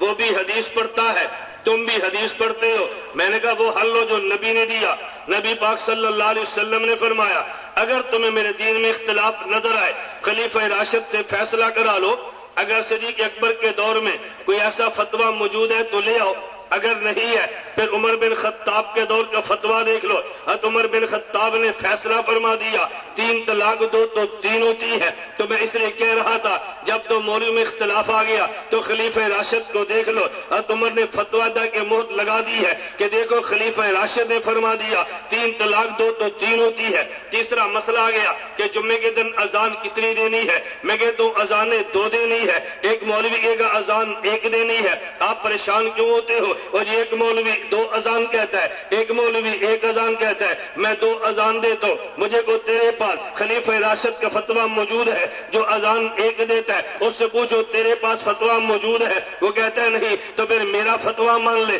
یہ میرا نہیں ہے خلیفہ راشد کا ہے۔ امام بخاری نے نقل کیا ہے، امام بخاری فرماتے ہیں ان التعزین الثانیہ یوم الجمعہ امر بی عثمان حین کسر اہل المسجد، جمعے کے دن دوسری اذان کا فتویٰ خلیفہ راشد عثمان بن عفان کا ہے۔ خلیفہ راشد کو لے لو، الجھن کیا ہے؟ نمبر 4 مسئلہ، میں کہتا ہوں تراویح 20 رکعت ہے، ایک کہتا ہے تراویح 8 رکعت ہے، لوگ کہتے ہیں وہ بھی حدیث دیتا ہے تم بھی حدیث دیتے ہو۔ میں نے کہا تو مولویوں میں اختلاف ہو گیا، خلیفہ راشد اس سے پوچھ لے یا خلیفہ راشد مجھ سے پوچھ لے تو جھگڑا ختم ہو جائے گا۔ مسند امام زید کتاب موجود ہے، حضرت زید کون ہے؟ زید بن علی بن حسین بن علی، حضرت علی المرتضیٰ کے پڑپوتے، امام زید کی کتاب ہے مسند الامام زید۔ امام زید خود فرماتے ہیں حضرت علی المرتضیٰ نے یہ مستقل قاری کو حکم دیا تھا کہ تراویح 20 رکعت پڑھنی ہے، ہر 4 رکعت کے بعد ترویہ ہے، اس کے بعد 3 رکعت وتر ہے۔ تو میں اگر 20 رکعت کہتا ہوں خلیفہ راشد کا فتویٰ بھی لاتا ہوں، بھئی اگر 8 رکعت ہے خلیفہ راشد کا فتویٰ لاؤ، اگر تو 8 کا لائے گا موطا امام مالک سے تجھے ساتھ ہی 12 کا بھی اس کے بعد مل جائے گا، اگر 12 کا دے گا تو شرح بخاری اٹھائے گا، 20 رکعت عمر بن خطاب کے دور کی بھی مل جائیں گے۔ میں نے ایک سوال کا جواب دے دیا ہے، میں بتا یہ رہا تھا خلیفہ راشد کا فتویٰ موجود ہے کہ تراویح 20 رکعت ہے۔ اللہ نے فرمایا خدا کی بات مانو، اگر الجھن ہے وَأَطِيعُوا الرَّسُولَ، پھر ساتھ پیغمبر وضاحت کے لیے موجود ہے، اگر پیغمبر کے حدیث میں الجھن ہے وَأُولِي الْأَمْرِ مِنْكُمْ، پھر فقہا کی بات مانو۔ ایک شخص کہنے لگا اولی الامر سے مراد فقہا تو نہیں ہے. میں نے کہا کون ہے؟ کہتا جی حاکم. کون ہے؟ حاکم. میں نے کہا تمہاری مان لیتے. میں کہتا اولی الامر سے مراد فقہا، تو کہتا اولی الامر سے مراد حاکم. تو پھر ابو بکر صدیق فقیہ بھی ہیں حاکم بھی ہے، حضرت عمر بن خطاب فقیہ بھی ہے حاکم بھی ہے، حضرت عثمان فقیہ بھی ہے حاکم بھی ہے، علی المرتضیٰ فقیہ بھی ہے حاکم بھی ہے. مان لے پھر مان لو. حضرت عمر بن عبدالعزیز، میں نے کہا مان لو. اب تم پھر ماننے کے لیے تیار نہیں ہو. پھر کہتے ہم نے کلمہ کا تو نہیں پڑھا، ہم نے نبی کا پڑھا ہے. تو میں نے کہا خود نبی پاک نے فرمایا ہے ان کی بات مانو.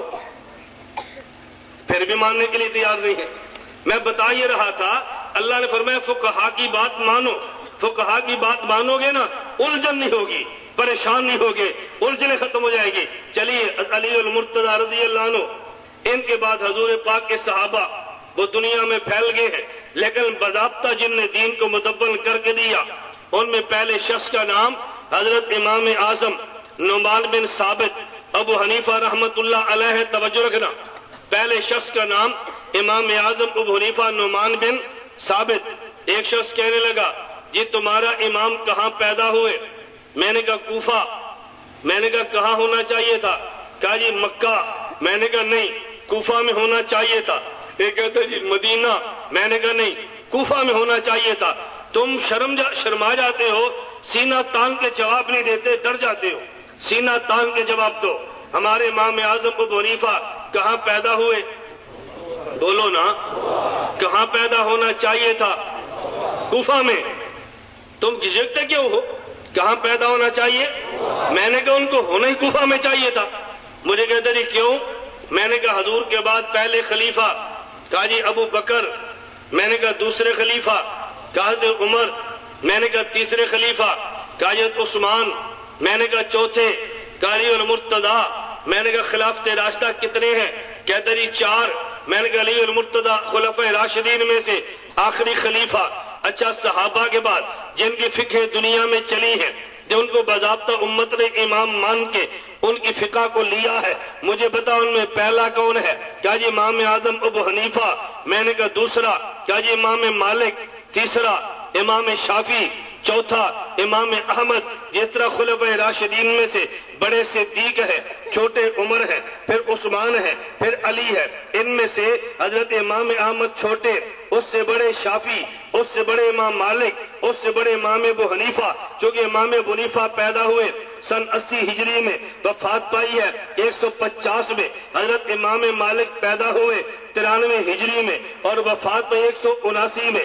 حضرت امام شافعی پیدا ہوئے 150 میں، وفات پائی 204 میں. حضرت امام احمد بن حنبل پیدا ہوئے 164 میں، وفات ہے 220 کے بھی بعد. میں اب بتانے لگا تھا بڑے امام ابو حنیفہ. اب بتاؤ خلفۂ راشدین میں سے آخری خلیفہ علی المرتضیٰ اور ائمہ اربعہ میں سے پہلے امام. دلیل سمجھنا، آخری خلیفہ حضرت علی المرتضیٰ، تو ادھر اماموں میں سے پہلے امام امام اعظم ابو حنیفہ. اس کا مطلب یہ ہے کہ جہاں سے آخری خلیفہ نے کام چھوڑا ہے وہاں سے پہلے امام نے کام لے کر چلنا ہے. ایسے ہی ہے. باپ کہتا ہے، آپ محتمین بیٹھے ہیں، محتم کہتا ہے بیٹا میں نے جگہ خریدی تھی، دیواریں بنائی تھی، یہ چھت تک میں نے آؤں، اب اوپر چھتے تیرے ذمہ ہے، میں جا رہا ہوں. کیسے ہے نا؟ بیٹا کے باپ کہتا ہے بیٹا یہ میں نے مارکیٹ بنائی تھی، 7 جگہ لے لی تھی، میں بیمار ہو گیا ہوں، شاید مر جاؤں، اگلی مارکیٹ تیرے ذمہ ہے. میں نے کہا بڑا چھوٹے سے کہتا ہے جہاں پہ بڑا کام چھوڑتا ہے وہاں سے چھوٹا کام لے کر چلتا ہے. میں نے کہا علی المرتضیٰ خلافت راشدہ کے آخری چراغ ہے. امام ابو حنیفہ امامت کے پہلے چراغ ہے. جہاں علی المرتضیٰ نے کام کو چھوڑا ہے امام نے وہاں سے لے کر چلنا ہے. علی المرتضیٰ نے کام جو چھوڑا اس جگہ کا نام کوفہ ہے. امام جہاں سے چلیں گے اس جگہ کا نام کوفہ ہے. کوفہ علی المرتضیٰ کی اگر جائے شہادت ہے تو میرے امام کی جائے ولادت ہے. کوفہ علی اور مرتضیٰ کی جائے شہادت تو ہمارے امام کی جائے ولادت، تو جہاں سے خلیفہ گیا ہے وہیں سے امام کو پیدا ہونا چاہیے تھا نا۔ علی اور مرتضیٰ مکہ میں فوت ہوتے، امام میرا مکہ میں پیدا ہوتا۔ علی اور مرتضیٰ مدینہ میں وفات پاتے، ہمارا امام مدینہ میں پیدا ہوتا۔ جب آخری خلیفہ کوفہ میں شہید ہوا تو وہیں سے پیدا ہمارے امام کو کوفہ سے ہونا چاہیے تھا۔ تجھے کیا الجھن ہے جی؟ وہ جی کوفہ میں، میں نے کہا اشکال کی کون سی بات ہے؟ اگر یہی اعتراض فقہ حنفی پر ہے تو پھر یہ اعتراض قرآن پہ کیوں نہیں؟ یہ جو قرآن پہ اعراب لگے ہیں کہاں لگے ہیں؟ حجاج بن یوسف یہ کس علاقے کا گورنر تھا؟ کوفہ۔ تو اعراب کوفے پہ لگ جائے، اعتراض نہیں ہے۔ جو تمہارے پاس قرات حفص موجود ہے یہ قاری کہاں کے تھے جی؟ کوفہ کے۔ اس قرات حفص کا راوی کہاں کا تھا؟ کوفہ۔ تو کوئی اعتراض نہیں، پھر اس قرآن کی قرات کو بھی چھوڑ دے۔ جو تیرے پاس عجیب بات یہ ہے، اس وقت جو مکہ مکرمہ میں ائمہ حرمین قرآن کی تلاوت کرتے ہیں، یہ قرات وہ ہے جو قاری کوفی ہے، اور قرات وہ جس کا راوی کوفی ہے۔ اگر قرآن کا قاری اور راوی کوفی ہو یہ قابل قبول ہے، تو پھر فقہ کا امام کوفی ہو تو مجھے بتا قابل قبول کیوں نہیں ہے؟ اس کا مطلب یہ ہے کہ پھر اناد ہم سے کوفہ سے نہیں ہے، اصل اناد کی وجہ اور ہے۔ حضرت امام اعظم ابو حنیفہ، میں خیر بتا رہا تھا، ہم اللہ کو بھی مانتے ہیں، پیغمبر کو بھی مانتے ہیں، پیغمبر کے بعد فقہا کو بھی مانتے ہیں۔ میں آخری جملہ عرض کرتا ہوں، اگر فقہا کو نہ مانے مسائل پیدا ہوتے ہیں، اگر فقہا کو مان لے تو مسائل حل ہوتے ہیں۔ شیطان مسائل پیدا کرتا ہے، فقی مسائل کو حل کرتا ہے۔ شیطان مسائل پیدا کرے گا نا، امت میں اختلاف ہو، الجھنے ہوں، توڑ پھوڑ ہو، اور فقی مسائل کو حل کرتا ہے۔ اس لیے پیغمبر نے فرمایا فقیہ واحد اشد علی الشیطان من الف عابد۔ شیطان ایک فقی سے اتنا ڈرتا ہے جتنا 100 عبادت گزاروں سے نہیں ڈرتا۔ اور تیرا میرا امام تو فقی نہیں، سید الفقہا ہے، وہ تو فقہا کا بھی باپ اور دادا ہے۔ تو بتاؤ ان کے آنے سے شیطان نہ ڈرے، یا وہ شیطان نہیں ہے یا وہ فقی نہیں ہے۔ گال سمجھ آئی کہ نہیں؟ اگر مفتی اور عالم سے باطل نظام پریشان نہیں ہے تو یا تو مفتی نہیں ہے یا نظام ٹھیک ہے۔ کوئی ایک مسئلہ ضرور ہے، اللہ میں بات سمجھنے کی توفیق دے، لیکن یہ حکم کس کو ہے؟ یا ایھا الذین، بولو حکم کس کو ہے؟ یا ایھا الذین آمنو۔ جو قرآن کا انکار کرے وہ آمنو نہیں ہے، جو حدیث کا انکار کرے وہ آمنو نہیں ہے، جو فقہ کا انکار کرے وہ آمنو نہیں ہے۔ ایک بندہ کہتا ہے میں کہ فقہ حنفی نہیں فقہ مالکی ٹھیک ہے، فقہ مالکی نہیں فقہ شافعی ٹھیک ہے، فقہ شافعی نہیں فقہ حنبلی ٹھیک ہے۔ جو نفس فقہ کا انکار کر دے وہ آمنو نہیں ہے۔ اچھی طرح میری بات کو سمجھو، مجھے فتویٰ نہ کرنا کہ اس نے فلاں کو کافر کہا، نہ، اچھی طرح بات کو سمجھو۔ ایک بندہ کہتا ہے میں حدیث صحیح تو مانتا ہوں، ضعیف نہیں مانتا۔ ایک کہتا ہے میں حدیث ہی نہیں مانتا۔ دونوں میں فرق ہے کہ نہیں؟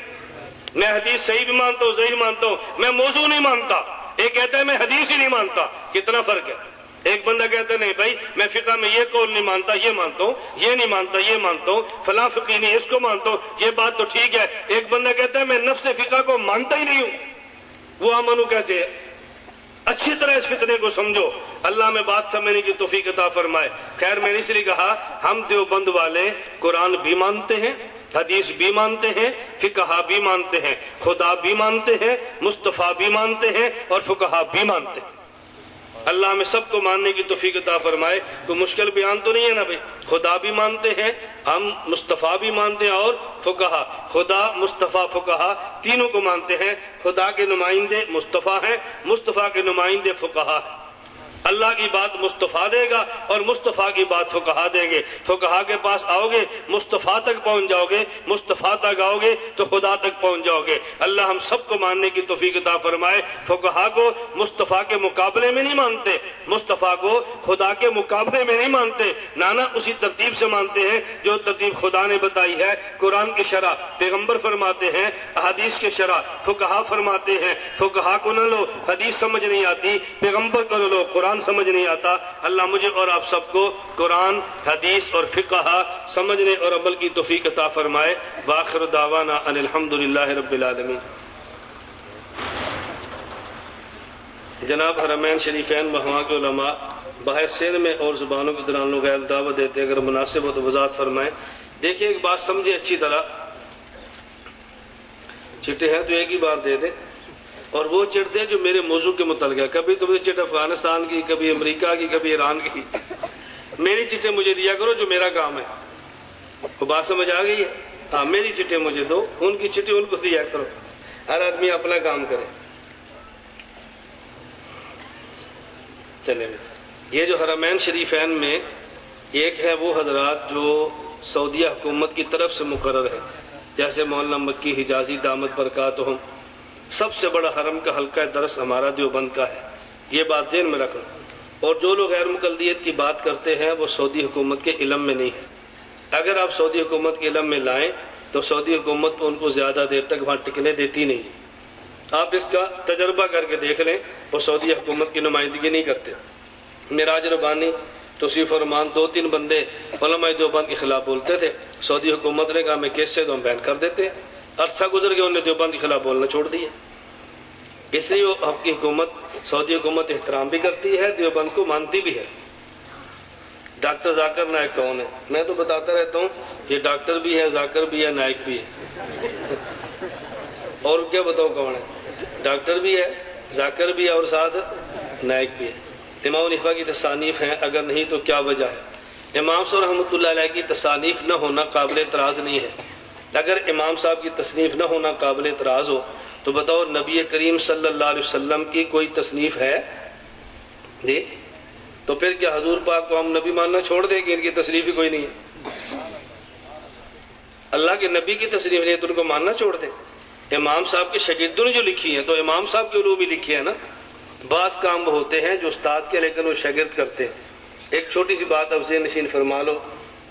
ہمیں ایک ساتھی مجھے کہنے لگا کہ مولانا صاحب آپ بہت تبلیغی جماعت کی بہت وکالت کرتے ہیں، سروزے کی بھی، چلے کی بھی، سال کی بھی، فضائل مال کی۔ میں نے کہا کرتا ہوں، میرا کام ہے تو کیوں نہ کروں۔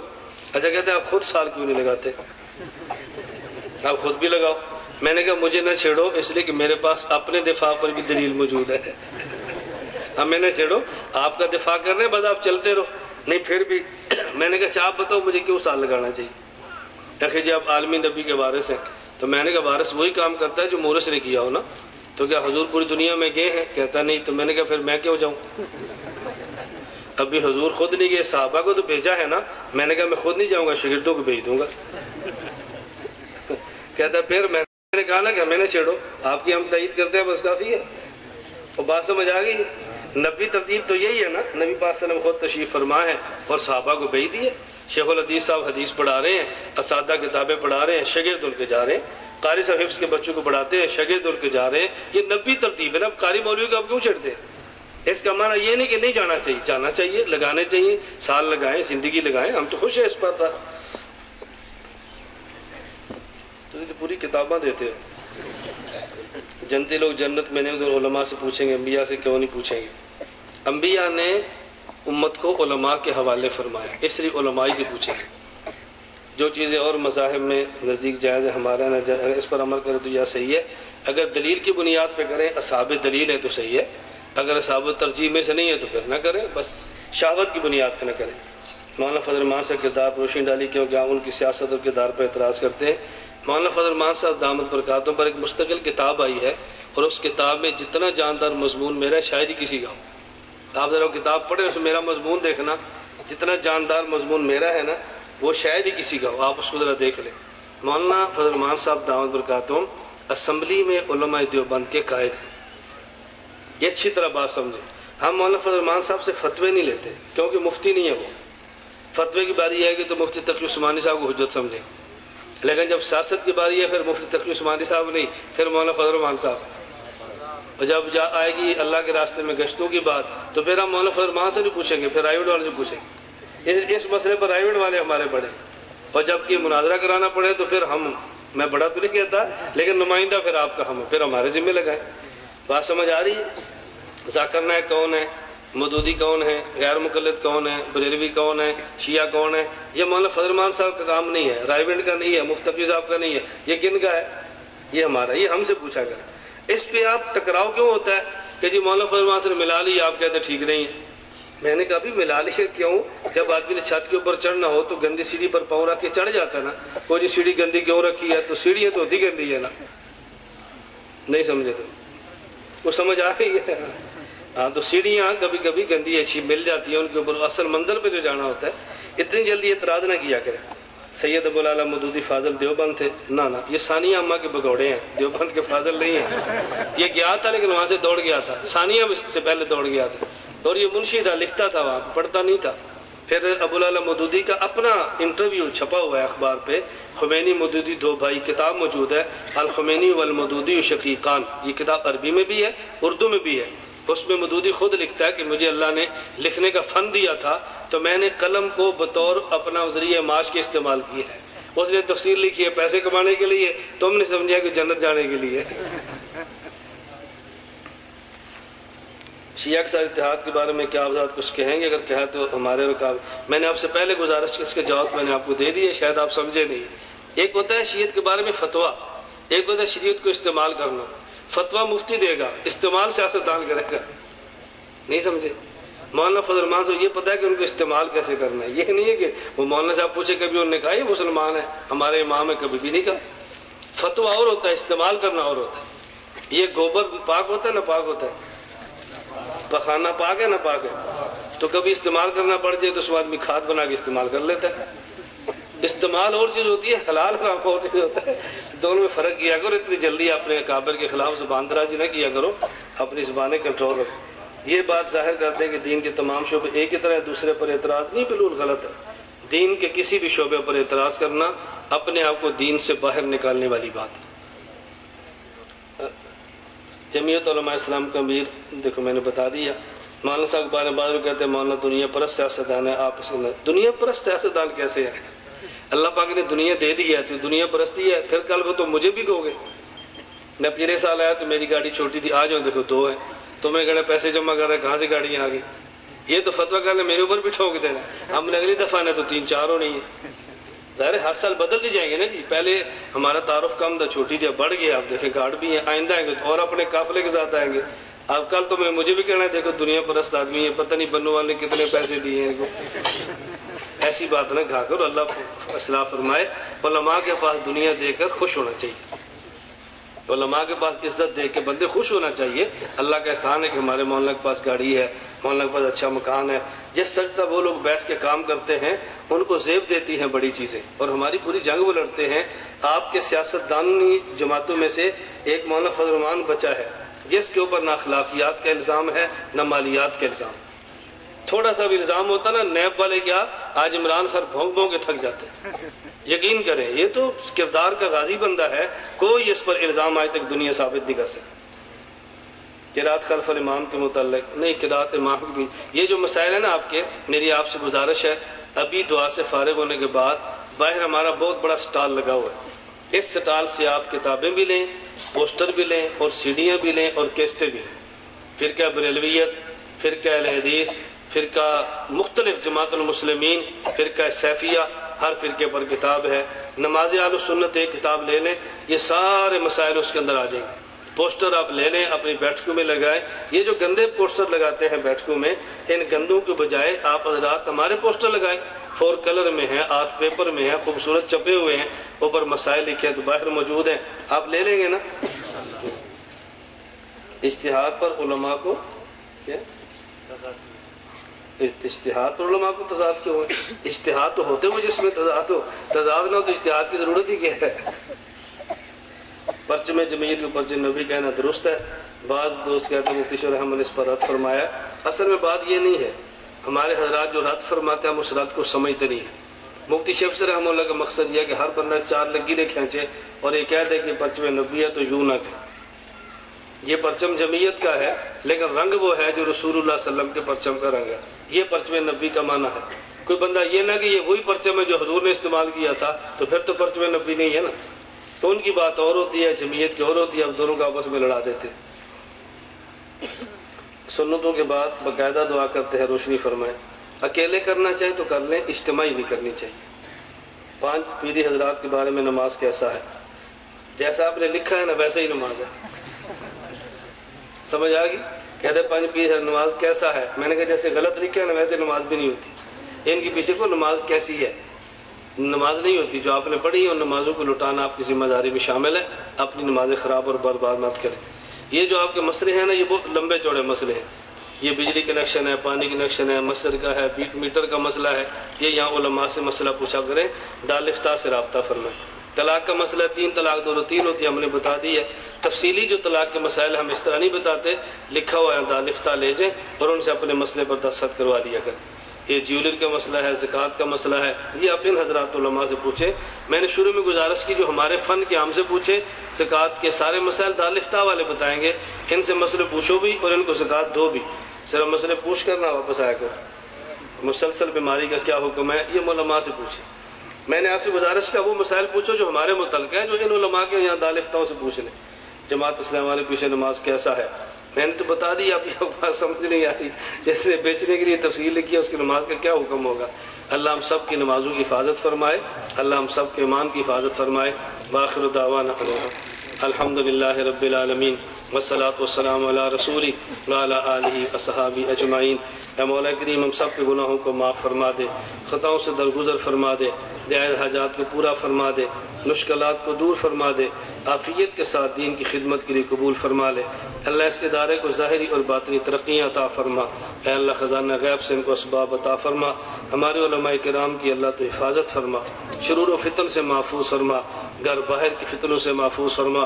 اے اللہ تو اپنے دین کے لیے قبول فرما لے. اے اللہ گناہوں کی وجہ سے ہمیں دین سے محروم نہ فرما. اے اللہ ہماری نالائکی کی وجہ سے جو مسائل پیدا ہوں اپنے فضل و کرم سے تو حل فرما دے. اے اللہ ہم سب کا خاتمہ بالایمان فرما. قیامت کے دن حضور اکرم صلی اللہ علیہ وسلم کی ہم سب کو شفاعت نصیب فرما. وصلی اللہ تعالی علی رسول خیر خلقہ محمد و آلہ وصحبہ اجمعین برحمتک یا